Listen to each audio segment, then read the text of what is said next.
আসসালামু আলাইকুম, আমি ডক্টর ইলিজা, ভেটেরিনারি সার্জন, পেট এক্সপার্ট, ঢাকা। আজকে আমাদের একটা পেশেন্ট এসেছে মিলো, অ্যালার্জিক ডার্মাটাইটিস কেস। অ্যালার্জিক ডার্মাটাইটিসের কারণে ইচিং হয়েছে এবং ইচিংয়ের ফলে তার ল্যাসারেশন ওন্ড হয়েছে, এত ডিপ ওন্ড যেটাকে সার্জারিতে রিকমেন্ড করা হয়েছে এবং আমরা এর সার্জারি করছি। এখন আমরা সেটা দেখব আজকে।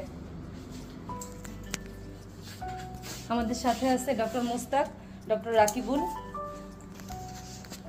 তাহলে আমরা এখন দেখি যে ওন্ডের অবস্থা কীরকম। খুবই সিরিয়াস অবস্থা দেখা যাচ্ছে। স্কিন প্রবলেম তার ক্রনিক, অনেক বছর ধরে। আস্তে আস্তে এটা সিরিয়াস অবস্থায় চলে এসেছে। সার্জারি পরবর্তী অংশ পরে দেখানো হবে।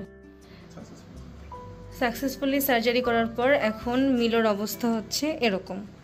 আলহামদুলিল্লাহ, অ্যানেস্থেশিয়ার ডোজও প্রায় শেষ, ও জেগে উঠতেছে, ওর সার্জারিও কমপ্লিট হয়ে গেছে।